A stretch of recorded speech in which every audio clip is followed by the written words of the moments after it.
What do you think? I think we're dead meat. Real dead meat.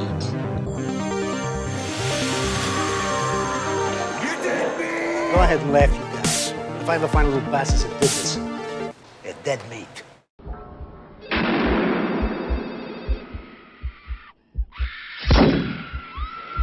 Welcome back to What's Your Favorite Scary Movie, where I talk to people about their favorite horror movie. Today's guest is from AEW, The Bunny, aka Allie. Hey, Allie. Hi, I'm so excited. Yeah, I'm excited because I got your list of potential favorite horror movies to talk about, and the first one on there was A Nightmare on Elm Street, and I was like, oh, we'll probably do that. But then at the bottom of the list, it said the Puppet Master franchise. Not just Puppet Master, but the franchise. And I was like, you know what? I've never talked about Puppet Master in depth on my channel, but I've been watching those movies since I was a kid. This needs to happen. So thank you. I'm so excited that you watched them when you were a kid too, because obviously I watched them when I was young, probably too young, and love them. So I'm so excited you chose it. So the Puppet Master franchise, for anyone watching this who doesn't know, is from Full Moon, which is makes B movies and direct-to-video franchise. And what are they up to now? There's like 12 of these things, maybe. Puppet Master movies in general, there are, I think, 14. Is that including the crossovers where it's Puppet Master versus Demonic Toys? Yes, yeah. Yeah, there are a lot of Puppet Master movies. I guess people like them. There's a demand, right? There must be. Exactly, yeah. And when I watched them as a kid, I got out of horror movies around like 2003. So I think there were only up to 7 or 8 by then. I remember watching up to Retro Puppet Master. It was before that like Axis trilogy, which I still have never seen. But yeah, no. Yeah, I haven't seen them either. I mean, my favorite ones are 3, 4, and 5, especially 4 and 5. Like, I used to watch them over and over when I was a kid. It's so funny that those are your favorites. I have thought. Well, they're kind of like, I mean, the puppets are kind of like good guys, which is probably why I liked them when I was little. And I don't know, it kind of has like a Power Ranger vibe. Like, you know, it's just not as violent, I suppose, as the earlier films. I think you were told, because I told the middleman here in this conversation that, like, I'll only have time to watch the first one and not the whole series. But what I did instead was I was like, okay, I've seen that first one kind of recently, like a year or two ago. So what I did was I started with the second, and I just put them on my second monitor while playing Sea of Thieves. So they're background, but like I've seen them before. And I ended up watching 2, 3, 4, 5, Curse, and Retro. So Wow. But then here's the other thing. Okay. I forgot to rewatch the original. So I'm more rusty on the first movie than I am on 2 through 7 right now. But that's okay. They're fucking Puppet Masters. Yeah, and to be honest with you, and I'm not going to knock the first one because look at it, it launched the franchise, right? Mm-hmm. However, it is not my favorite. I watched it recently again, actually. I watched it a couple times in the last year, and it's very strange. It's fucking weird. It's a weird movie, like the psychics, and like there's a lot of sex, which is fine. But I remember, like, I liked it when I was a kid, and I watching it as an adult, I was like, why did I like this movie? It's bizarre. Yeah, same thing, because I loved it as a kid, and I don't know if I just like imagined more puppets in it than there 100%, 100%, yes. Because they're not. They're not in it a whole lot. It's mostly the psychics. Right. And 2, I don't love 2 because Toulon is so mean. He is. He's mean, and he, in my opinion, he loves his puppets. Like, it's pretty obvious in the first film, he loves them, and especially in 3. And he's so nasty to them in 2. And I'm like, no, I'm not about that. I feel like that, no. So I don't love 2. But I personally believe he loves his puppets. Yeah, because like you said, opening scene of the first one, it's 1939 in Bodega Bay, and he's like applying, he's Peyton Jester, who's one of my favorites, and he's putting him away, and he's he's a kindly old man. Yes, and there seems to be love and connection in there. And then obviously, you know, you find out eventually that the souls of some of the people that he knew are in the puppets. So it makes sense that he cares for them. So number 2, I was very thrown off by it. And I mean, I love that Torch is one of the puppets in 2, and I feel like that's the best thing that came out of that one.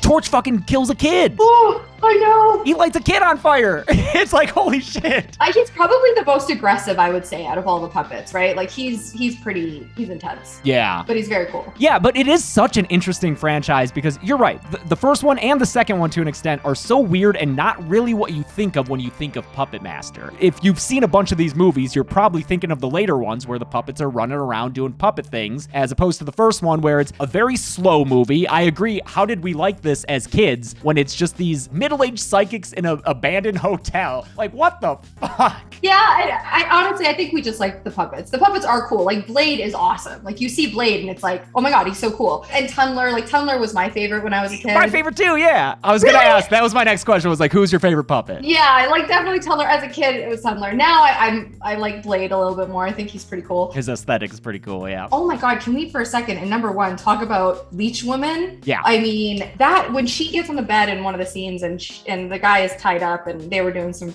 frisky business and she starts like throwing up these leeches. It is disgusting. It's real gross. It's also one of the most questionable ways to kill someone I've ever heard of. All right, what we're gonna do is just slowly hack up leeches on you, and I guess they'll bleed you to death.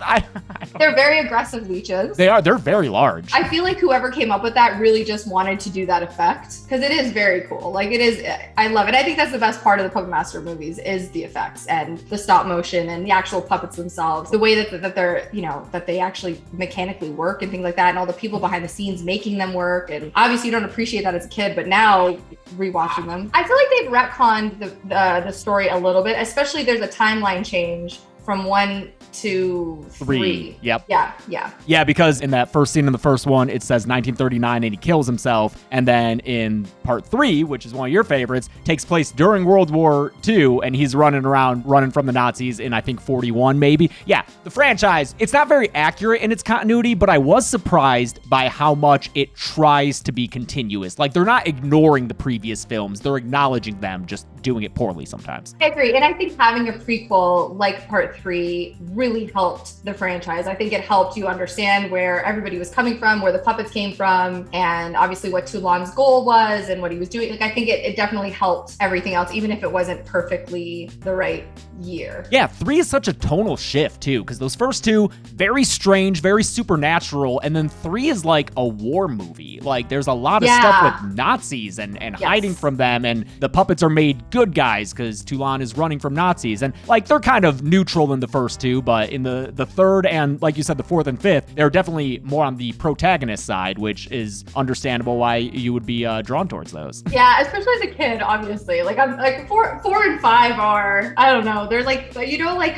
a warm blanket, like comfort movies. A lot of horror for me is like comforting. For sure. But those movies specifically are very comforting movies. Yeah, 4 and 5 really get into the Egyptian side of the curse, and what are like the beings who are mad at Toulon who has stolen their secrets? The little totems? Yeah. The totems? Yeah, the little demon dudes? Yeah, I had it on and I was like, I don't remember these other little guys running around. Like, what the fuck? Yeah. And the guy, I'm blanking on his name, but the main big bad. Is it like Sutek or something like that? He's like the big bad in that, and he sends those little totems after that. It's pretty wild. And then you kind of see the puppets against the little totems, which is kind of cool because as a kid, I think that's pretty neat that they're fighting these like little demon dudes. Yeah, that was my favorite part about Puppet Master and other early full moon features is the weird special effects that were all done practically. I am definitely not as interested in the later ones that came out like post, I don't know, mid 2000s, where I think there's a lot more reliance on CG to animate everything. And it just like, it's during that era where like now we're getting to a point where CG can look really good, but at first, not so much. And it wasn't as fun to watch as like stop motion. Yeah, and I think in general for me, like I personally prefer practical effects in horror. Mm-hmm. Obviously, I think there's a place for CG, obviously. Oh, for sure. It works for sure. But I mean, I love more 80s horror, and I love practical effects, and I especially like stop motion. Like another, I guess, doll movie is Dolls. I love Dolls. Yeah. It's awesome. Like it's very, very Puppet Master-esque Toulon, the actor that plays Toulon, is in Dolls. He's a character in the movie Dolls. Oh, really? Yes.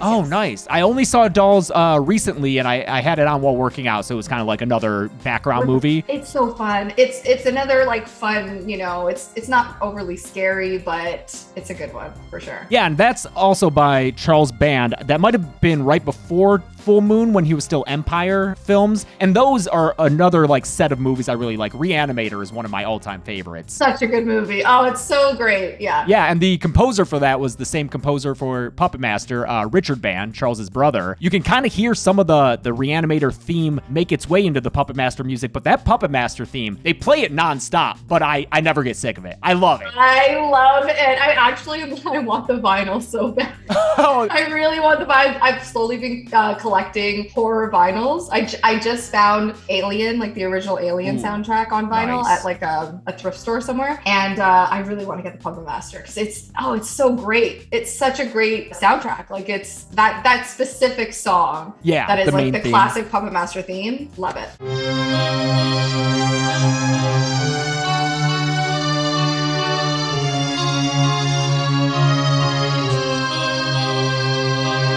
Yeah, while I was watching all these movies, the credits would hit, and in most cases, I'd be like, all right, turn it off, on to the next one. But they always play the song over the credits, so I just let the credits roll out, man. Whatever. Yeah, I'll listen to that song. Out. Yeah. Exactly. Okay, and also speaking of Puppet Masters, I feel like I do need to talk about this a little bit. Okay. So when I was little, obviously loved the movies, and after the movies, like on VHS, there would be like an after credit sort of thing, and I think it was called Video Zone. I want to say it was called Video Zone, or there was something called Video Zone where they would do like a behind the scenes thing and you would kind of get to see up and coming full moon features, things like that. Mm-hmm. One specifically, they were releasing Puppet Master models, like kits. Like to make your own or like put together? Yeah, like, wow. like they were like these, I guess that they would basically make them and then maybe you paint them. Sure. I could be misremembering this. I was probably 8 or 9. I remember calling this number that was on the back of VHS and never being able to reach anyone and just being devastated. Oh, no. Yeah. The 8 or 9-year-old in me was like, oh, like so sad. So recently I had it in my head that I wanted to find these models, which at the time I thought were statues. I didn't know 100%. Well, I had casually mentioned it on my YouTube. I have like a YouTube blog and I had casually mentioned it. Like, I want to find these things. And people in the comments were like, oh no, those exist. And I was like, oh, so I did a little digging. Unfortunately, the original models that came out in 1990 are almost impossible to find. I bet. Very rare. Yeah. I'm still going to look for them.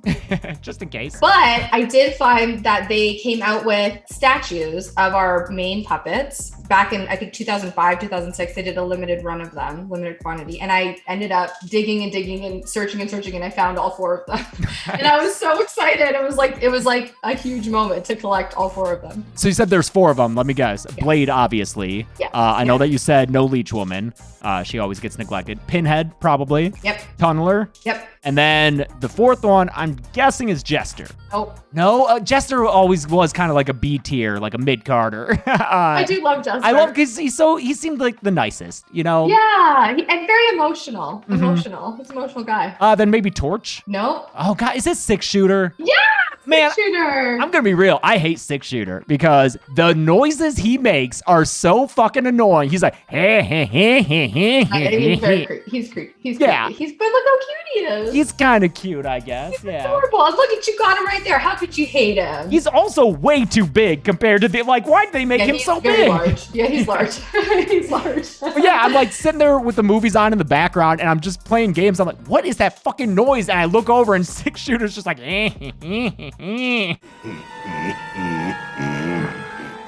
I'm like, fuck, shut the fuck up, man. Okay, but do you know that is Charles Band's father? That voices that is like laughing and doing the... I had no idea, no. I don't love that even more, that it's so terribly annoying. But yeah, it's his dad. I love it. Wow, nice. Good. Hit me with the fun facts. I didn't even know that. I bet that's in this book that came out recently. Nat Bremer did like this whole series of the Puppet Master. So I want to read that, like a whole breakdown actually, of it. I have it on my Kindle. I haven't started it yet. Yeah, but I got it on Kindle. Mm-hmm. Awesome. Yeah. My wife tweeted a picture of that when I bought it, and Nat like saw it and was like, "Oh my God, I can't believe you guys!" Like, yeah, dude, you wrote a book about Puppet Master. Of course, I'm gonna buy it. Yeah, it's so cool. I'm sorry, I keep looking at your toys because I have to collect them. I told myself I wasn't going to once I got the statues. I was like, okay, you got the statues, I got the NECA toys, I got bobbleheads, I got too much stuff, and I went, I don't need anything else, and then I just was like, God, I gotta get the puppets. I have to. They're very expensive, but obviously very large. So you know. Yeah.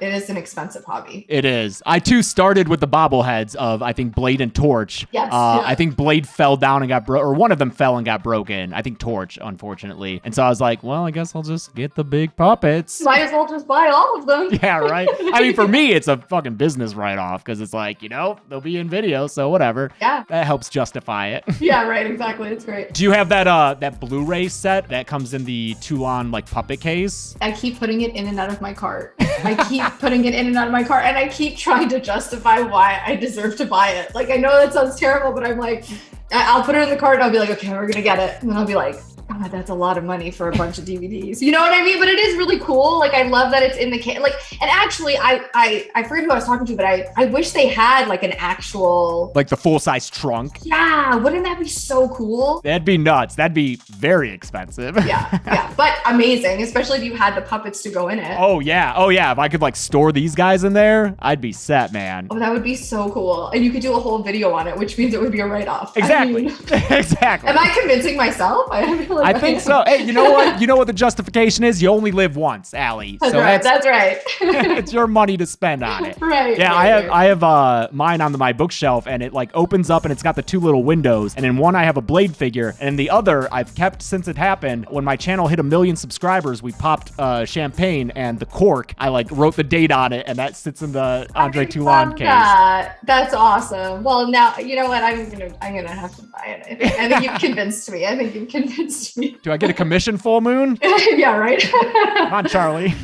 I feel like, you know, when we were discussing, or we were trying to figure out what movie to do, and we were deciding, the liaison between AEW and you had mentioned that you'd never saw Puppet Master, or you weren't familiar with the full franchise, or whatever. So I'm very surprised to see that you have all of the puppets, and you have the case, and you have the book. I'm like, I feel like you're a pretty big fan of the franchise. I was really into it as a kid. I think it's kind of become a running joke on my channel in that I haven't covered it on my main show, The Kill Count, and I'll bring it up on occasion, like when I covered Tourist Trap. That was by the same director, David Schmoller, who did the first Puppet Master, and I really love Tourist Trap. It's one of those weird late 70s slashers. Right. So I mentioned Puppet Master, and whenever I bring it up, I'm like, but that's got like 12 movies, so I can't cover it. And people are like, but you covered Friday the 13th and Halloween, and I'm like, yeah, but those were theatrical big boy movies. Those are real movies. Like, you haven't seen Puppet Master 8. Please don't question it. But eventually I do want to cover it because I hold a special reference, especially thanks to you rewatching 2 through 7. I was like, yeah, there's a reason I like these stupid ass movies. Like, they're just fun and easy, and like you said, warm and cozy. They are, and I feel like, you know, you love horror. I'm sure there are certain horror movies that just feel so comforting to rewatch. Yeah. You know what I mean? Like, and hearing the music just brings me back to being a kid. Yeah. And that like nostalgia, and it is like warm and cozy, you know? It really is. And recently I saw the new Scream, and I know very mixed reviews on that. I personally enjoyed it, but I loved it. It brought me back. Like, I loved it. I loved like the callbacks to everything. And I saw with my husband, and I kept looking over at my husband during it, like, are you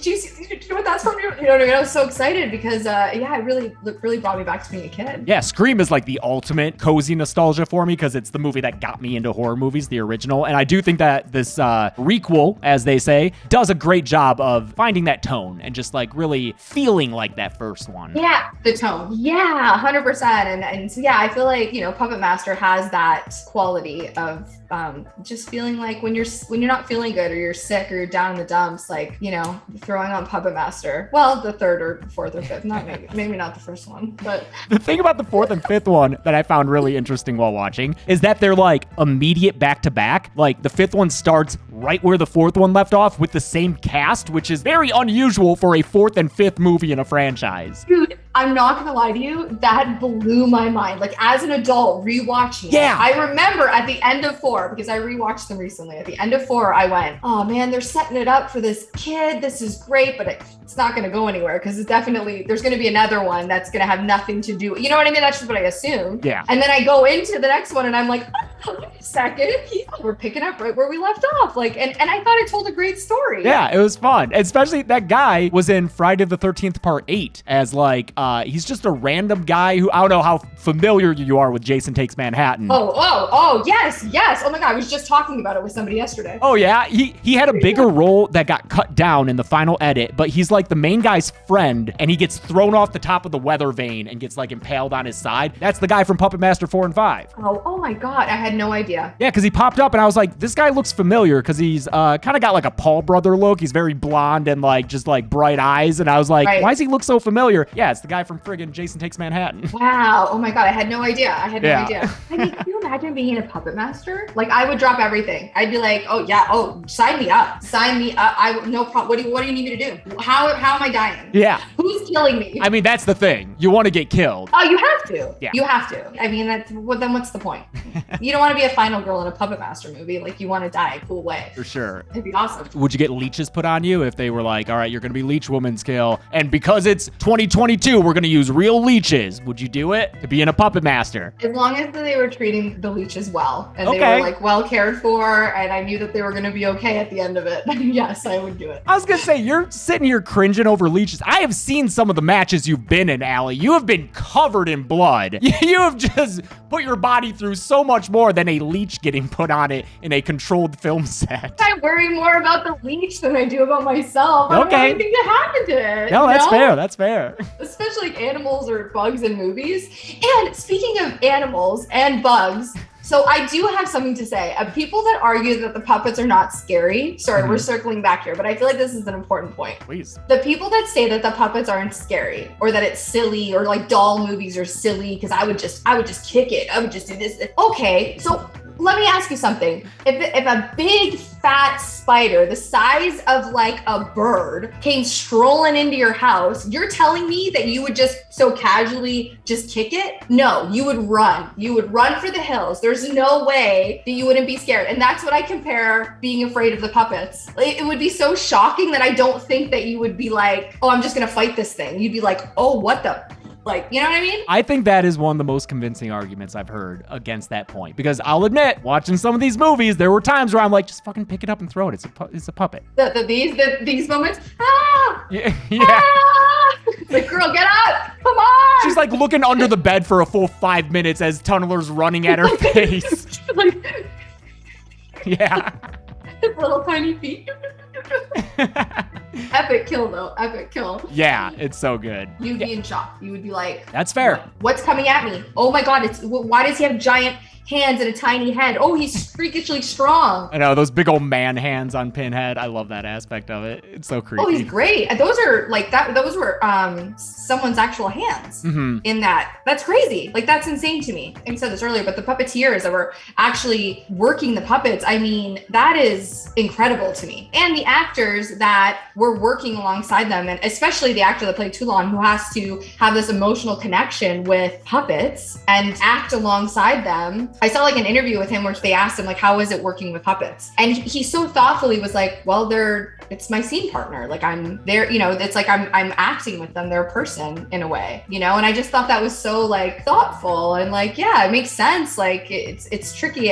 Acting as it is hard. Imagine having to act alongside a puppet where there's like 20 people behind you, like moving it around. Yeah, and you can't like look at them. You've got to act with the puppet. Yeah. And yeah, I also thought, you know, during these rewatches, I was like, oh, that's the same guy playing Toulon in what, 3, 4, 5, 6, and 7 maybe? Like Guy Rolfe, I think his name is. Yes, yeah. Very elderly gentleman who like was an actor before, and then at the end of his career was like, yeah, I'll do a bunch of puppet movies, sure. And he gives it his all. He takes it seriously. No, he really does. And when I saw that interview with him where he talked about it, it just made me respect him so much because he clearly cares. I don't know, like I get annoyed when people write off movies like Puppet Master like they're silly or they're this or they're that, when it's like obviously time and care goes into making them, which I feel that way about I'm no critic. You know, I have a really terrible time critiquing film and movies, especially horror movies, because I love them so much. But I feel like so much work goes into crafting them, and so I get really annoyed when people just write things off like, oh, it's just silly. They're just directed to VHS. Who cares? And it's like, well, no, they're some of them are really great and they're really fun and a lot of thought went into them. Yeah, like a lot of hours of work from many different people in many different fields contributed to making this happen. So for sure, I always look at things like that. Yeah. All right, so past 3, 4, 5. Do you have any thoughts on the other Puppet Masters? Because 6 is Curse of Puppet Master. That's with the tank, like the almost farm boy, the big like almost simpleton guy who gets hired by the scientist with the daughter. Yes. That one was fine. It's fine. Yeah, it's not very memorable because I don't remember a lot of it. The later ones, like I remember seeing some of them, but I am not well versed in them. And then there was recently, a few years ago, they did like kind of a reboot. Did you manage to catch that one? I did not see it. I was kind of nervous to see it. Have you seen it? I've seen it once because Barbara Crampton's in it. Yes, well, here's the thing. I did hear that. Yes. I don't think it was made by necessarily the same people, because I remember when I was buying the Blu-ray set, it was at a convention. I was talking to the Full Moon people and I was like, oh, is that new remake going to be in this? And they're like, no, that's not us. I was like, wait, what? So there might be a difference in the creative teams behind it. Allie, you're probably not going to like this new one because the puppets, they're bad guys in it. And I think here's what it is. I've only seen it once, so I may be wrong on this, but if memory serves me correctly, I think the puppets are Nazis in the new one. Like, they're not fighting the Nazis, they're fighting with the Nazis, and there is some heinous shit in there. It is very gory, but maybe a step too far. I think they, like, kill a pregnant chick or something. Like, it goes nuts. I have when it comes to like reboots, I don't know, I get a little in my feels about it. I get a little sensitive about the reboots, you know, like I heard recently that they were rebooting Clue, and which is my favorite movie of all time. And that's your favorite? Oh, cool. Favorite movie of all time. It's my comfort movie. I love it so much. When I heard they were rebooting it, I was like, you're never gonna top it because it's the best. The cast is incredible. It was a fantastic film. Why even bother rebooting it? Okay, I'm going off on a tangent here, but I didn't see the new Puppet Master because for the same kind of feeling. Like I don't think that I'll love it. The only argument I would have to why they'd be alongside the Nazis is if the Nazis were controlling them. Because they do talk a little bit about, or they touch on in some of the films, or maybe it's the comics, that whoever is sort of in charge of the puppets, they will. I love that you just referenced the Puppet Master comics as though it were common knowledge. You're like, oh yeah, maybe it's in the comics. I love it. Thank you so much.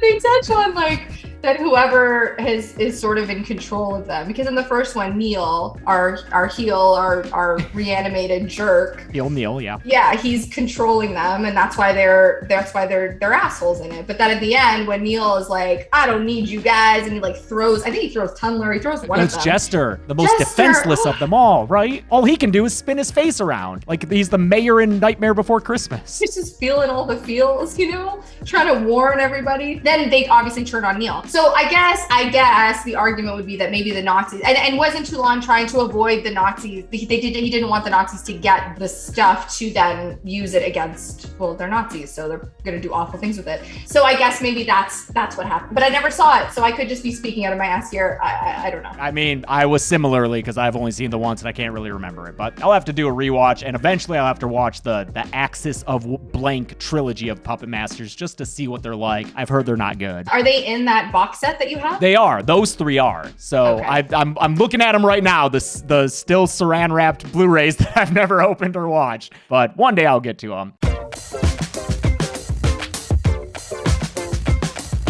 All right, when I talk to people about their favorite horror movies, I like to see if they can stump me with trivia questions about them. So I know your face, like, because you thought that I didn't know Puppet Master. You didn't know I was a Puppet Master freak. Yeah, so I went really easy. I wrote them down, okay? I wrote down the questions. Now I feel like... Well, do they have to do with the first movie? They have to do with kind of everything. Okay, that's fine. Look, you know what? Maybe we'll get them all right, and then we can both high-five each other because we're both big fans of the franchise, and we're both winning. There's no losing, yeah. That's right. We're both winning. Okay, are you ready? All right. Okay. Which puppet or puppets have been in every single film? Okay. Are you including the movies that you said you're not too familiar with, like those later ones? Like literally all of them. Okay. Definitely Blade. If we're counting retro Blade in the retro Puppet Master, because I think when retro, there's like the cycle, but there's the retro versions of them. Yes.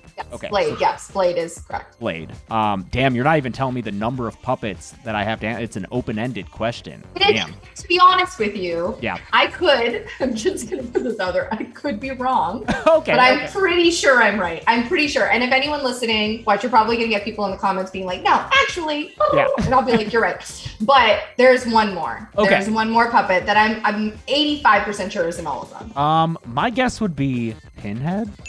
Yes. Yeah. Awesome. Yeah, great job. I mean, he is the second most famous Pinhead in all of horror, so, you know. Yeah.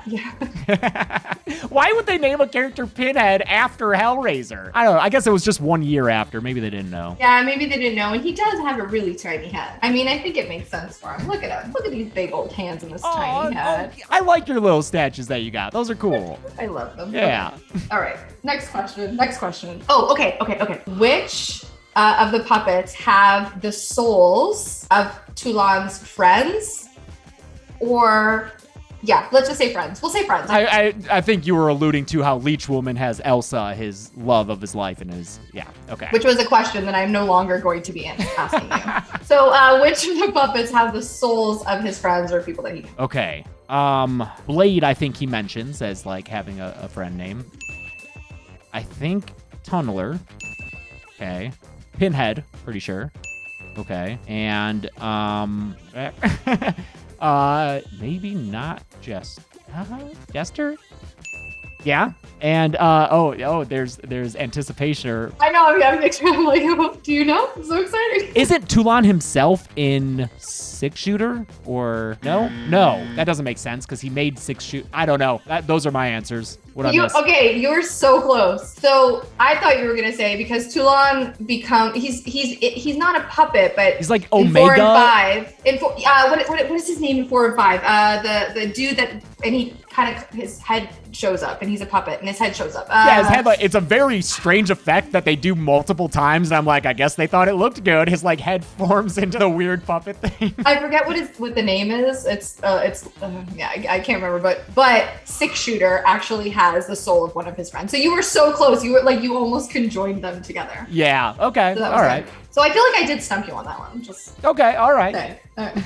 I didn't have the complete answer. That's fair. I can't ask you the other question because you already know the answers to both these questions that I came up with because they're way too easy. Was it Elsa as Leech Woman? Yes. Okay. And the other one was to name all of the puppets, which I feel like you know all of them. Well, I don't know because they get weird. Also, you know what one I would have forgotten had I not just been reviewing some things right before this? In the very first scene of that first movie, there's a puppet named Khan. Yeah, Khan. He sits on the ledge and he basically warns. Yeah. What the hell happened to that guy? I don't know. Apparently, he does show up as like Easter eggs. And I want to say maybe it's in he shows up in the background of one of them, but he's not part of the film. Like he's just it's so weird that he's one of the first puppets you see, and he like interacts with Toulon, and then he just disappears for the rest of the franchise. I wonder, there must be a reason for that. I feel like there's got to be an actual like behind the scenes reason for that. Yeah, maybe someone lost the puppet after filming that scene and was like, ugh. You're like, well, yeah, I guess we're not going to use him.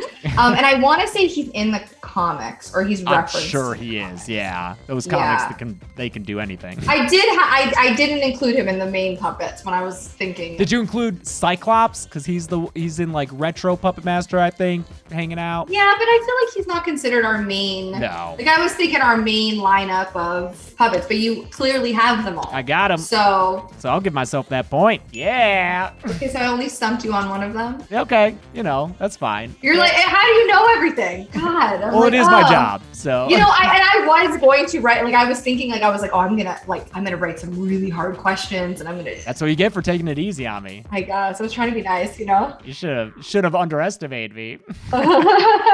Well, Allie, it was a pleasure to sit here and talk for this long about Puppet Master, which is something I don't get to do with everyone. Not everyone can sit here and talk about Puppet Master. Well, listen, I talk about it constantly with my husband. I haven't shut up about these statues that I've been on the hunt for weeks. Have you made him watch the movies? Yeah, but he likes them. He's into okay. it. Like Great. he just said to me last night that he wants to rewatch 4 and 5 because he doesn't really remember them. But he loves horror, both of us. Like that's the one genre of film that we both agree on. Nice. So we just constantly watch horror movies. But all I've been talking about is these Puppet Master statues and hunting them down. And when I finally came in, I was crying, and he's looking at me like, oh, okay, this must be really important. Right.